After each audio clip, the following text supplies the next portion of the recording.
सत साहिब सतगुरुदेव की जय। बंदी छोड़ कबीर साहिब जी की जय। बंदी छोड़ गरीबदास जी महाराज जी की जय। स्वामी राम देवानंद जी गुरु महाराज जी की जय हो।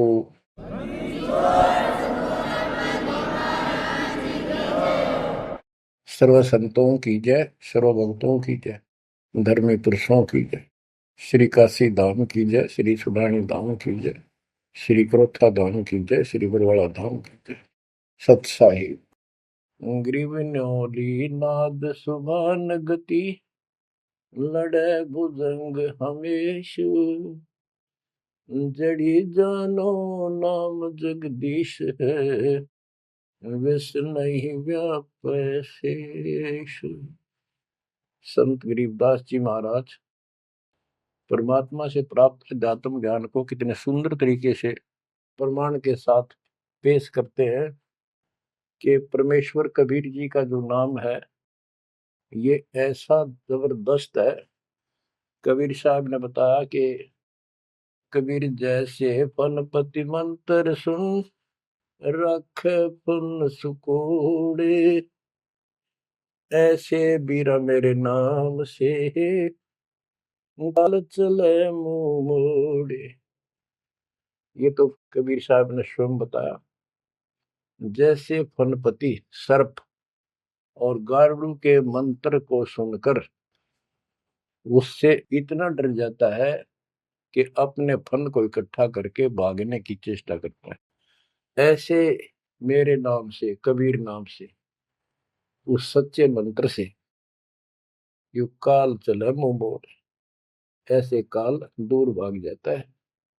गरीबदास जी कहते हैं, यम किंकर कर जोड़ चले तिस देख रे, धर्मराय के अंक मिटावे लेख रे, जीव जुनी नहीं जा बाठा डे गही, दर्ग मंज हजूर पकड़ छे की बही।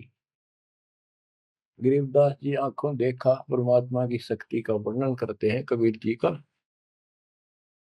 कि उनको देख कर यम के दूत हाथ जोड़ के और दूर चले जाते हैं। और फिर परमात्मा ने धर्मराज के दरबार में जाके मेरी बही निकाली। बही वो बुक, वो पैड जिस पे अकाउंट लिखा था, और परमात्मा ने कहा ये मुझे दो, ये मेरा भक्त हो गया, इसने मेरी दीक्षा ले ली। वह पैड पाट दी दाता ने वहीं पर और फेंक दी कूड़े में। दर्ग मंज हजूर पकड़ छे की बही, जीव जूनी नहीं जा बाठा डे गही। कि कबीर साहब ने जिसकी बाह पकड़ ली, जिसका हाथ पकड़ लिया, जिसको शरण दे दी, वो जीव लख 84 प्रकार की योनियों में नहीं जाएगा। बाँ ठाडे गही, ठाडे ठाडा मीन तगड़े समर्थ शक्तिशाली ने हमारी बाह पकड़ ली, हमें शरण दे दी। ठाडे की परिभाषा थोड़ी सी बताता हूँ आपको, क्योंकि बच्चों कोई भी हम प्रसंग सुनते हैं उसके साथ उसका जो लिंक होता है वो कथा का होना अति आवश्यक है, अन्यथा उसका कोई प्रयोजन नहीं रहता। काफी समय पहले की बात है, एक भक्त अब परमात्मा कबीर जी की शरण में था संत गरीबदास जी के माध्यम से। और पुराने समय में खेती किसानी जो होती थी वो केवल वर्षा पर निर्धारित होती थी, और कोई नहर नूर नहीं थी, ना उसका कोई पानी लगता था। बारिश हो जाती थी कुछ एक क्षेत्र में तो उसमें किसान अपना उसको संवार के बीज बो दिया करते थे। जमीन ज्यादा हुआ करती थी उस समय। उस भगत की बहन के क्षेत्र में वर्षा होगी, वहां से मैसेज आया कि हमारे यहाँ बारिश हो गई है और सभी खेत एकदम बाने योग्य हो गए, बोने योग्य हो गए, हेल्प के लिए आओ। वो अपने बैल, अपना हल लेकर चला गया, उसको दूसरे खेत में भेज दिया। स्वयं उसका जो जीजा था, बहन का बटेऊ पति, वो अपने बैल लेकर दूसरे खेत में चला गया। जिस खेत में वो भक्त गया, दिन में हल चलाया, दोपहर के समय कुछ समय रेस्ट देते हैं बैलों को, पेड़ के नीचे चला गया। फिर वहां देखा आसपास एक तालाब थी, छोटी सी तलैया जोड़ी, उसमें कुछ पेड़ पेड़ थे, पानी था। बैलों को पानी पिलाने चला गया तो वहां एक मंडी बनी हुई थी, यादगार सी, छोटी सी चबूतरा सा बना के। उस पे एक बेली गुड़की रखी थी। बेली पहले 5 किलो का कट्ठा ही बना करते, वो विशेषकर चढ़ाने के लिए होता था, भेंट। अपने देवी देवताओं को किसान चढ़ाते थे, बोल देते थे पहले फसल का पहला वो 5 किलो ऐसे पीर का चढ़ाऊंगा। वो पीर की मंडी थी। तो वो जो एक का डला सा था मोटा, 5 किलो का, 5 शेर का, उसको उठा लाया वो भक्त। कुछ आप खाया, कुछ बैलों को खिला दिया, अपना काम करके शाम में घर पे आ गया, सो गया। रात्रि के 12 बजे के आसपास एक 4.5 फुट का, टोपी सिर पे, सफेद कपड़े, दाढ़ी, जैसे मुसलमान वेशभूषा हो, आके उससे 10 फुट दूर खड़ा होके और कहने लगा, तेने मेरा गुड़ कैसे खा लिया, तेरी हिम्मत कैसे पड़ गई, तो ठाड्डे की शरण में है इसलिए बच गया, न तुझे मारता और तेरे दोनों बैलों को मारूंगा। मेरी पार नहीं बसाई, और कति लाल आंख कर रखी और बहुत गुस्से में था। यूं कह के वो चला गया। भगत को भी फिर थोड़ा सा एहसास हुआ, यूं के भला थी। बाकी इतना तो विश्वास था कि समर्थ की शरण में हो, इस तरह के कुतरुओं का कोई बहुत नहीं। फिर भी मन में था, भी कहते ये बात हुई तो हुई क्यों, ऐसा के कारण हो गया। उसने अपनी बहन से पूछा कि बहन, ऐसे ऐसे उस मंडी पे गुड़ चढ़ा रखा था आपके खेत में, किसकी बना रखी है वो आपके खेत के बराबर में, जोड़ी पे, तालाब पे। तो उसकी बहन बोली, के बात हुई भाई, क्योंकि एक बेली चढ़ा रखी थी, किसी ने गुड़ की तो रखी थी, मैं उठा लिया। बोले कुत्ते खाओ उसने, मन बहला थी, खिला दी, कुछ आप खा ली। उसकी बहन बोली, रे के क्यों जुल्म कर दिया तेने, वो उठा लिया तू वहां से। रोड दागी नो सुनते ही भाई बोला, मेरी तो सुन ले सारी। वो एक इतने 4.5 फुट का, 4 फुट का आदमी होगा, और सफेद कपड़े पहन रखे, ऊपर टोपी, मुसलमान टाइप सा था, और मेरे से 10 फुट दूर खड़ा होगा, रात को आया। और यूं बोला, तेरी हिम्मत कैसे पड़ गई, मेरा गुड़ उठा लिया, तने खा कैसे लिया। मैं बोला नहीं, वो आप पे बोलेगा। ने बोला, तू ठाड्डे की शरण में है, न तुझे मारूं और तेरे दोनों का लाल मारूं। लाल आंखें रखी थी, अन्नों कहकर चला गया वापस। वह भेड़ और फूट फूट कर रोने लगी। बोला, रे तो मेरा काड़ा मुंह कराओ, के जवाब दो, माने न्यू शहरों से तने के वो एक गुड़ पाया खाने को, हमारे आप सारे गुड़ की कमी है यहाँ पर। बहुत बुरी तरह लगी रो, भाई बचा कुकर मेरा भाई। अपने पति ने भी लड़न लगी, तने क्यों भेजा ही उस साइड में, तो इन्होंने क्यों ना भेजा, तने बताना चाहिए था इसको पहले। वो भाई बोला, तेरी अब भी अकल पर पर्दा पड़ रहा, उतरा शेर हाथ जोड़ के गया। अरे नो क्या, तू ठाडेगी शरण में, जा तो बच गया, न मारी न दो मैंने तो रोए जाओ पाछे थे। अरे मैं जिंदा जी रोने लग रही तो पागल कहेंगी, इतनी भी अकल पे पर्दा पड़ गया तुम्हारे, मैं किसकी सुनूं पता है। मैं ये रिक्वेस्ट करूं थारे ते, तुम भी आ जाओ, ना इन भूतड़िया दिन डर डर मर जाओगे। तो बच्चों, यम किंकर कर जोड़ चले तिस देख रे। बच्चों, आत्मा फूट फूट गाती है, चारों युग में संत पुकारे, कूक क्या हम हेल रे। हीरे माणिक मोती बरसैया जग टूटा ढेर रे। ये डरे तो बड़ी आदत पड़ गई है। यम किंकर कर जोड़ चले तिस देख रे, धर्म राय की बंद मिटावे लेख रे। जीव जूनी नहीं जावा ठाडे गही, ठाडे में दर्ग मंद हजूर पकड़ छे की वही।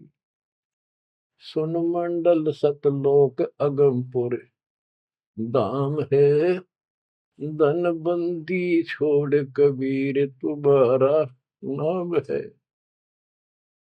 बच्चों, इस परम पिता के प्रेम में ऐसे गजब के ज्ञान, ऐसे समर्थ की शरण, आत्मा भावुक हो जाती है, रोका नहीं जाता। सो शुक्र मनाते हैं अपने गुरुदेव का, हे बंदी छोड़, हे परम पिता कैसे शरण दिया आपने, कैसा सुंदर राह बता दिया। नहीं अन्य बिरान माटी राखो या भूतड़े, अरे न पूजे भी जाओ और दुर्गति भी जो किनो रहनी थी। और गीता कहती है भूत पूजोगे भूत पढ़ोगे। परमात्मा की सूक्ष्म वेद की वाणी कहती है भूत में सो भूत है, देव में सो देव, राम में सो राम है, सुन सकल सुरदेव। अब प्रश्न चल रहा है, कबीर जैसे फन पति मंत्र सुन, रख फन सकोड़े, ऐसे बीरा मेरे नाम से, काल चल मोड़े। पारक के अंक की अमर ग्रंथ की प्रथम वाणी है, गरीब न्योल नाद सुभान गति, लड़े भुजंग हमेश, जड़ी जानो नाम जगदीश है, विष नहीं व्यापै शेष। जैसे एक नेवला होता है, सारा 9 इंच का प्राणी, और वो 10 फुट के सांप को, सर्प को, भुजंग को मार देता है। कैसे मार देता, उसके पास एक ट्रिक है, उसके पास एक जड़ी होती है, एक नागदमन जड़ी होती है जंगल में, उसको सूंघता है, उसमें स्मेल आती है, वो सर्प को उस समय छेड़ता है जो वो जड़ी के आसपास होता है, वो झाड़ बोझड़ों के अंदर होती है, वो सर्प को छेड़ता है, सर्प ऐसे फन उठा लेता है, और वो जाके एकदम वहां जड़ी श्वास में भर लेता स्मेल, और आके उस सर्प के सामने सो के थोड़ी सी दूरी से छोड़ देता है। जिस दर से हवा चल रही हो, सर्प की तरफ जा रही हो, उस साइड में हो जाता हो, सर्प को उससे चक्कर आने शुरू हो जाते उस स्मेल से, उसका जी घबराता है और वो भागने की चेष्टा करता है। नेवला फिर उसके गर्दन पे बैठ जाता है, मुंडी पे पीछे के, और वहां मुंह के ऊपर फिर वो स्मेल छोड़ता ही रहता है, उसको अचेत करके फिर पकड़ कर उसको मार डालता है, काट देता है। तो बच्चों, गरीबदास जी ने बताया कि कबीर परमेश्वर का यो सच्चा नाम, सतनाम और सारनाम। सारनाम है, ये है मेन चीज। सतनाम भी बहुत शक्ति हो जाती है इन दोनों के मेल से, जैसे दो जड़ियों को मिला दिया जाए, उसका कुछ अलग से स्ट्रॉन्ग दवाई बन जाती है, मेडिसिन। और तीसरी मालिक मिला, मालिक का जो सारनाम है, वो तो कहना ही क्या है। तो हमारा जो मोक्ष जो होगा इन सभी मंत्रों के जाप से होगा, ये हमारी साधना है, पूजा हमारी सारनाम है।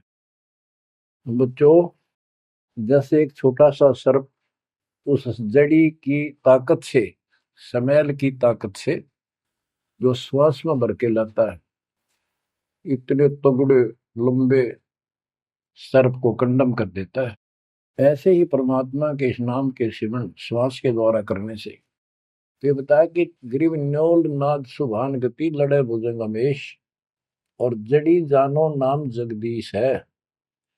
जगदीश सारी सृष्टि के मालिक का जो असली नाम है, वो जड़ी है, वो नागदम जड़ी है।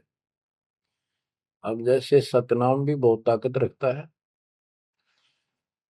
ये हमारी साधना है। जैसे प्रथम मंत्र सतनाम, ये साधना है। सार नाम हमारी पूजा है, पूजा और साधना में अंतर होता है। कबीर साहब हमारा पूज्य है। साधना वो होती है, जैसे हमने जल की आवश्यकता है तो हैंडपंप लगाते हैं, हैंडपंप के लिए बोकी और पाइप, बोकी मारते रहते हैं, मिट्टी बार डालते रहते हैं। सतनाम की बोकी श्वास उश्वास से मारकर जब वो पानी के लेवल पर पहुंच जाती है, वो बोर, तब उसमें पाइप लोअर करके फिर उसके ऊपर एक मशीन बांधी जाती है, वो सार नाम है, और मशीन से फिर उसको चलाया जाता है। वो हमारा पूज्य इष्ट है, वो सार शब्द है। जो हमें चाहिए था ऐसे मिलेगा वो सुख, परमपिता परमात्मा के सच्चे दरबार का। तो गरीबदास जी कहते हैं वो मंत्र, वो जो सार नाम है, वो जड़ी जानो नाम जगदीश है, परमात्मा जगदीश कबीर साहब का सार नाम। वो नाग दमन जड़ी बूटी है, वो काल दमन। और विष्णु व्यापक शेष, छोटे से सांप की बात छोड़ो, शेष नाग जो सबसे बड़ा ताकतवर 1000 फुट का बंदर है, यानी काल 1000 भुजा का ताकतवर है, ये भी निकट नहीं आ सकता। बच्चों, किस्मत सराहा करो अपनी, 100 गुण गाया करो। गरीबदास जी कहते हैं, गरीब साधों से ते मस्करी, ये चोरों नाल खुशाद, मल अखाड़ा जीतेंगे ये युगन युगन के माल। माल, रेसलर, पहलवान, इन नकली गुरुओं से तो खुश है सारा संसार, साधों से ती मस्करी, इन चोरा नाल खुशाद। हाय हाय, इन चोरों से, झूठे गुरुओं से खुश, और साधु संतों के मजाक करते हैं। ये तो मल अखाड़ा जीतेंगे युगन युगन के बाद। आप हो वो युगन युगन के माल। बच्चों, आपको बहुत बार प्रमाण दिए जाते हैं, देता ही रहूंगा आखिरी सांस तक, क्योंकि सिलेबस यू है। टीचर सारा साल सिलेबस पढ़ाता है, उल्टा सुल्टा उन्हें कोई रट्टा लगवाता है, और तब बच्चे सफल होते हैं। परमात्मा योगों से आपके साथ है। सतयुग में राजा अम्बरीश एक बहुत बड़े धार्मिक राजा हुए हैं, और खूब यज्ञ किया करते थे, भंडारे करते थे, ब्राह्मणों को खूब धन दान करते थे, लागड़ गऊ बांटा करते थे, 1000 लागड़ गऊ बांट देते। लागड़ माने बच्चे वाली, ब्याई हुई, दूध वाली। भोजन भंडारे करवाते थे, दक्षिणा देते थे। जैसा भी लोक वेद सुना था, गुरु जी ने बताया था, ऋषियों ने, वो सारा कुछ करते थे। परमात्मा वहां भी साथ रहते हैं, उनकी इज्जत रखते हैं भक्ति की, और बीच बीच में उनको समझाने की चेष्टा की, कोई ऋषि रूप बनाकर अम्बरीश जी को सच्चा मार्ग बताया, खूब ध्यान से सुना और नाम लिया।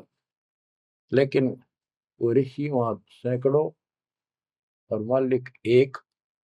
आखिर में राजा अम्बरीश भी हाथ खड़े कर गया, मालिक की साधना छड़ दी, और वो ऋषियों वाली वो शुरुआत कर। इतने अच्छे भगत विष्णु जी के बने हुए थे। बच्चों, अब हंसी भी आती है, दुख भी होता है। गरीब वेद पढ़े पर भेद न जाने, वाचे पुराने ठारा, और पत्थर की पूजा करे, भूल गए सृजनहारा। वेद पढ़ा करते ऋषि उस समय, केवल वेद।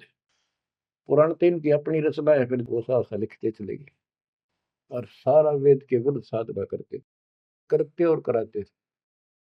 विष्णु जी की पूजा करे, और गीता क्या कहती है, तो चारों वेदों का सारांश है। विष्णु 3 गुणों में से एक सतगुण है। इन तीनों गुणों की भक्ति तक त्रिगुण में माया के द्वारा जिसका ज्ञान हरा जा चुका है, यानी इसी तक सीमित है, जो राक्षस स्वभाव को धारण किए हुए मनुष्यों में नीच दूषित कर्म करने वाले मूर्ख, ये मेरी भक्ति ना करते। तो अम्बरीश वही साधना करता था, लेकिन पिछले संस्कार किसी, जैसे भी चल रहा भक्ति युग बच्चों, आप इन बातों को बार बार सुनोगे तो आपके दिल में समा जाएगी यह कहानी, सच्चाई ये है। अब ये भक्ति काल शुरू हो गया, मोक्ष काल समझो। इसमें हजारों वर्षों तक चलेगा, अरबों भगत बच्चे बेटा बेटी पार होंगे, जो चलेगा जो भी लाखों वर्ष और भी चलेगा। लेकिन वो साधना करते रहेंगे, लेकिन उनका विश्वास इतना नहीं बनेगा, वो फिर यही रह जाएंगे काल के जाल में। उन्हीं में से फिर, क्योंकि उनकी भक्ति जबरदस्त है, शास्त्र अनुकूल है, अगले सतयुग में उन्हीं पुण्यात्माओं को काल जन्म देगा। उनको पहले ऊपर के लोकों में रखेगा, ऊपर के लोकों में, स्वर्ग में देवता हजारों लाखों वर्ष वहां रहेंगे। यानी एक को लोक ऐसा चक्कर है, चैन है, चैन।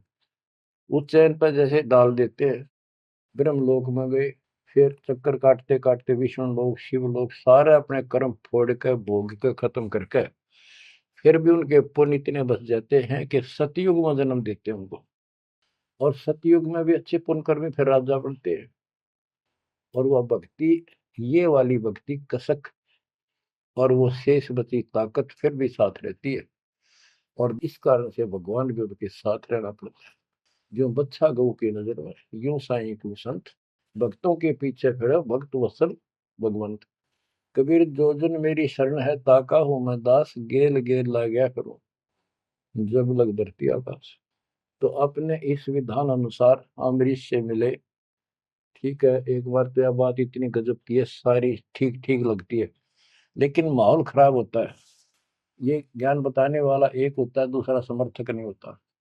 उस दिन में वो भूल जाते हैं और इसी लोग बहका देते हैं, कहाँ सी बातें करते हो, वेदों में ऐसा कहीं नहीं है, वेदों में ऐसा नहीं है।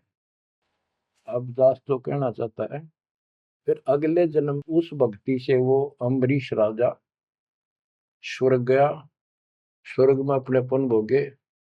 फिर त्रेता युग में फिर राजा जनक के रूप में वह आत्मा ने जन्म लिया। वहां भी खूब भक्ति करी, विष्णु के कट्टर पुजारी।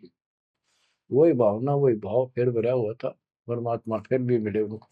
लेकिन राजा और सिद्धियां इतने ठाठ बाट और बकाने वाले वो गुरु निरे ऋषि हमारी ऐसी घिस काट रखी काल में, हम ऐसे मूर्ख बना रखे, थोड़ा सा भी सुख हो जाए, कोई प्रभुता कोई पद प्राप्त हो जाए, हम खुद भगवान बन जाते हैं। लेकिन पिछली धार्मिकता के अनुसार हम कुछ धार्मिक भी बने रहते, लेकिन रहते वही के वही। और अम्बरीश राजा इतने अच्छे भगत थे, पिछली सिद्धि शक्ति मालिक की वो भक्ति की सही थी। एक बार दुर्वासा ऋषि ने उनके ऊपर सुदर्शन चक्कर छोड़ दिया। दुर्वासा कहता था कि तू ये साधना छोड़ दे, मैं बताऊं वाह कर। अम्बरीश ने हाथ भर ली पर छोड़ी नहीं। अगली बार गया, उसने गुस्सा हो गया कि तू मानना नहीं मेरी बात, तेरा सिर काट दूंगा, इतना गुस्सा। सुदर्शन चक्कर छोड़ दिया। सुदर्शन चक्कर राजा अम्बरीश के पैर छू गए और दुर्वासा ने मारने खातिर वापस चाल पड़ा। दुर्वासा भागता फिरा 3 लोक में, कितने उसने गुफा नहीं मिली जरा बच जा, कुछ संरक्षक नहीं पाया। परमात्मा कबीर जी ने विष्णु रूप बनाया, एक सवाल आ दी, 1 मिनट में के कर दी कर दिया बोलो में। दुर्वासा ने देखा भगवान विष्णु बैठे, वहीं पहुंच गया और कंप पे डांक ठोक रखी, मन बचा लो भगवान, बचाओ मुझे, सुदर्शन चक्र मुझे मारेगा। परमात्मा बोले क्या गुस्ताखी कर दी, क्यों मार रहा है तेरे को। फिर वह सारी कहानी बता दी। भगवान बोले कि भक्ति के भाव से चलो, ये ताकत से नहीं चलता ये मार्ग। अपना ज्ञान दो, कोई मानने ठीक है, ना मानो मत ना मानो, मुझे बचाओ भगवान मुझे बचाओ। उसमें सुदर्शन चक्कर रुक गया, खड़ा हो गया दूर, भगवान की शक्ति से डर के देख के। तो दुर्वासा को विश्वास हो गया कि यहाँ बचाओ हो सकता है, माफ करो मुझे माफ करो। परमात्मा बोले अम्बरीश के पैर पकड़े, वो बचाओगा तुम्हें इससे, मैं नहीं बचाऊंगा। हाथ जोड़े, हे भगवान आपके दरबार में मैं नहीं बचूंगा, कहाँ भेजो हो दाता, मैंने तो रास्ते में मारेगा। मिला जा, वही जान बचेगी तेरी। अम्बरीश के चरणों में गिरा वो, जिसने 56 करोड़ यादव मार दिए थे एक वचन पे। तो कहते हैं अपनी देसी कहावत हमारे यहाँ, शेर न सोआ शेर, जरूर टकराया कर, यही बकवाद करनी है ना। अम्बरीश के चरणों में मत्था टेका उसने, मेरी जान बख्शो महाराज, जान बख्शो, बख्श दो। अम्बरीश राजा बोले महाराज मैंने कुछ नहीं कहा, तेरा कर्म तुझे मिला। और वो सुदर्शन चक्कर हाथ से पकड़ लिया राजा अम्बरीश ने और ऑफ कर दिया, शांत हो गया। बोला ले जा तेरी तोब। और भक्ति के भाव रहना चाहिए इंसान। बच्चों, अम्बरीश राजा की इतनी महिमा होगी, ऋषि भी हैरान थे जो उनके गुरु लोग थे। बुद्धि छोड़ कहते, मन तू सुख के सागर बस रे, और न ऐसा यस रे। तू सुख के सागर बस रे, ये झूठे यशों में कुछ नहीं धरा। वह सतयुग में महिमा होगी, फिर राजा जनक बन गए। राजा जनक वही भाग्य बाबा नानक बने। जब एक सुखदेव नाम के बाल ब्रह्मचारी माँ के गर्भ से भक्ति ले रहे थे और आकाश में उड़ जाने की सिद्धि थी। उस अर्धी की गांठ से पंसारी बन जाते ये, अपने बराबर किसी ने नहीं समझा था। राजा जनक के पैरों में पड़कर स्वर्ग तक जाने का विरोध करवाया। वो मोक्ष तक वो दूर की बात है, वो तो मार्ग ही नारा है। गरीब सुखदेव ने 84 भुगती बिना पजावे खरगो, तेरी क्या बुनियाद परानी, तू पेंडा पंथ पकड़ो। के सुखदेव जैसे ऋषि जिसकी टूटी बोला करती, सारे देवता उसका सम्मान करते थे, बड़ा पहुंचा हुआ है, वो भी फिर 84 लाख योनियों में गया। राजा जनक से दीक्षा ली। पहले तो यूं कहता, मैं बाल ब्रह्मचारी ब्राह्मण ऋषि, जनक विदेही राजा भाई, कैसे शीश निभाऊं जाई। सुखदेव बोले, ज्ञान विवेक का हमने स्त्री का मुख नहीं देखा। राजा के 10,000 रानियां। तो गरीबदास जी कहते हैं, गोरख से ज्ञानी गणे सुखदेव जति जिहान। वो अपने आप को जति मान रहा था। और सीता सी वो बारिया संत दूर स्थान, संत के घर बहुत दूर है। इन बात का तो नहीं भाई इसने ब्याह करवा रखा है, इसका न्यू हो रहा था, भाई संत कैसे हो सकता है। 10,000 रानी थी, फिर भी उस नकली थे तो भी अच्छा था राजा जनक। बच्चों, ये मूल ज्ञान है, ये निचोड़ है, निष्कर्ष है, ये तत्व ज्ञान है। और राजा जनक रूप में बहुत गणे यज्ञ किए, बहुत प्रमाण है पुराणों में। बहुत धर्म भंडारे लाए, यानी दूध वाली गाय बाटी साधु संतों, तो वो धर्म पुण्य बन गए। अब देख काल कैसे ठगी करता। बच्चों, सारे पॉइंट याद रखने पड़ेंगे, बेमतलब अपने धन ने खोया नहीं करते। राजा जनक और सुखदेव विमानों बैठ कर स्वर्ग जान लग रास्ते में 12 करोड़ आत्माएं नरक में तंग पा रही थी, हाहाकार मचा, रोवे। राजा जनक ने कहा, ये आवाज कहां से आ रही है चिल्लाने की, रोको मेरा विमान, रोको। रोक दिया। उनको बताया गया कि यहाँ एक नरक है, उसमें 12 करोड़ आत्माएं जीव अपने कर्म दंड भोग रहे, पाप।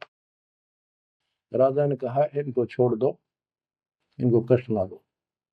तो वहां जो उनके साथ गए थे देवदूत, यमदूत, वो कहने लगे, जी यहाँ आपका हुक्म नहीं चलता, यहाँ का राजा धर्मराज है, उसके आदेश से सब कुछ होता है। बोला, या तो मुझे इस नरक में डाल दो, मुझे भी यहीं छोड़ दो, ना इनको निकाल दो। धर्मराज तक बात गई। धर्मराज जी वहां आए, बात सुनी। धर्मराज बोले, राजन, अपने अपने कर्मा का फल सब न भोगना पड़ता है, ऐसे नहीं कुछ हो सकता। तो राजा आकड़ गया। भाव यानी एक परमार्थी भाव, परमार्थ भी हिसाब का होना चाहिए, उपवाद में कोई परमार्थ नहीं चला गया कि मैं या तो मुझे यहाँ छोड़ दो या इनको साथ लो मेरे। तब धर्मराय ने एक विकल्प निकाला कि आप अपने पुण्य दे दो इनको, आधे या जितने चाहते हो, उतने समय तक इनको आपके साथ वहां स्वर्ग में भेज देंगे। राजा ने 50% पुण्य दान कर दिए। सबको बिठा के 12 करोड़ आत्माओं को विमान में बिठा के और स्वर्ग ले गए। बच्चों, सुखदेव ने गलती करी नहीं, वो तो आज तक स्वर्ग में है। और वो राजा जनक ने आधे पुण्य खत्म कर दिए, बाकी के पुण्य में किला झाड़ के, खा के, खर्च के, खो खंडा के बाबा नानक रूप में जन्मे। पहले राजा थे 2 जन्मों में, दुनिया भर के नौकर होते थे, और फिर हैंड टू माउथ हो गए, खुद नौकर लगे नवाब के मोदी खाने में, गोदाम में। अब बच्चों, अब हमने सावधानी न्यों भी बरतनी है, अपने नाम ने, अपने भक्ति ने नष्ट नहीं करा, किसी के ऊपर भावुक हो गया। एक बताओ था कि मैंने अपने भाई दुखी हो रहा था, उसको अपने पुण्य दे दिए, भक्ति दे दी, वो तो ठीक हो गया। मेरी डूबती हो रही है, बुरा हाल हो रहा ना, वो दिक्कत होगी, बीमारी होगी, आगे तागे दुख होने लग के। तो ये बकवाद नहीं चले, मर्यादा जो बनाई है उसको संभालो। तो कहने का भाव ये है कि आपको इस पॉइंट पे लाना चाहता हूं। अब राजा जनक राजा थे, राजा अम्बरीश राजा थे वो बाबा नानक बने, खुद नौकर लगे राजा के। अब यहाँ आकर हमारी बात टिकती है कि साधों से तीमस करिए चोरा नाल खुशाल, मल अखाड़ा जीतेंगे ये युग युग के बाद। यानी भक्ति की चाह, भगवान की चाह उनके में तब भी थी, पर एक्सरसाइज गलत थी। अब परमात्मा फिर मिले उनको आकर के। अब वो भौतिक धन में निर्धन थे, पर अध्यात्म धन के भरे पड़े थे। पिछले पुण्य गजब के थे भक्ति वाले। एक तो धर्म कर्म किए होते हैं वो, और एक होते भक्ति की शक्ति। वह न्यो की नो डटी थी उसकी, वो पुण्य खत्म कर दिए थे उसने। तो वो भक्ति उस कारण से परमात्मा फिर आकर मिले। अब वो हैंड टू माउथ था, सुन ली। राजा होता तो तब भी ना सुनता।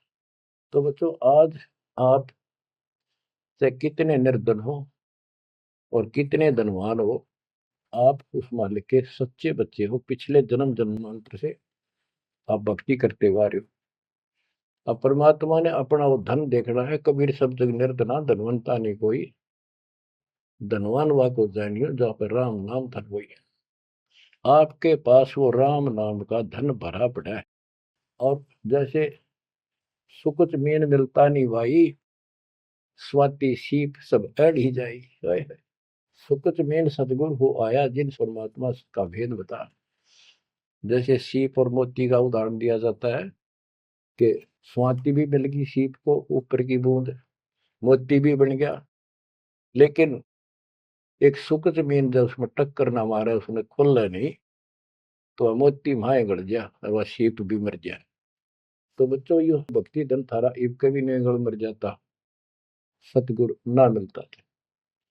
तो अब आपका वो मोती सुरक्षित है। अब कहते हैं सुकुच मीन सतगुरु हो आया, जिन परमात्मा का भेद बता। तो बच्चों, फिर बाबा नानक को मालिक ऊपर लेकर गए और उनको वो सच्चा राह बताया। उसके बाद उनकी जिंदगी बदल गई। यानी पहले वकील हो रहे थे काल के, सुने नहीं थे। अब जो बाबा नानक जी हिंदू धर्म में जन्मे थे, खत्री गोत्र था, और भगवान विष्णु कृष्ण राम कुर्बान थे इनके ऊपर। गीता का पाठ ब्रजलाल पांडे से पढ़ा करते थे और गीता पढ़ते थे। दाता मिले तो खूब तर्क वितर्क किए। आखिर में बोले अखा वेखो तो मानो। तो परमात्मा ने आई विटनेस भी बनाने थे। बेई नदी सुल्तानपुर के साथ से बह रही है। सुल्तानपुर में बाबा नानक की बड़ी बहन ब्याह रखी थी। वह अपनी बहन के वहां रहते थे, नौकरी करते थे नवाब के। सुबह सुबह स्नान करने जाया करते थे उस नदी पे। वहां परमात्मा ने 2-3 मीटिंग करी। तीसरी बार जब आए, ने बोले आंखें देखो जो मानो। बात सारी समझ में आ गई। गीता बार बार देख ली, पढ़ ली, सच्चाई भगवान कोई और है। और चाह भी थे, पर पुराना ज्ञान और कोई नो समर्थक नहीं गया, बात सच्ची है। तो वो कहने लगे आंखा देखो तो मानो। कबीर साहब और बाबा नानक जी परमात्मा समकालीन थे। बाबा नानक जी का जन्म सन 1469 में हुआ, 1469 में। और 1539 में वो शरीर छोड़ के गए। और परमात्मा जी 1518 में गए। तो 1469 से 1518 तक समकालीन थे। तब आंखों देखा सतलोक 3 दिन तक नानक साहब जी का शरीर कहीं और छुपा के उनकी आत्मा को लेके गए, फिर छोड़ा तीसरे दिन। उसके बाद तो दुनिया बदल गई उनकी। वो सब पूजाएं त्याग माल की शरण में आ गए।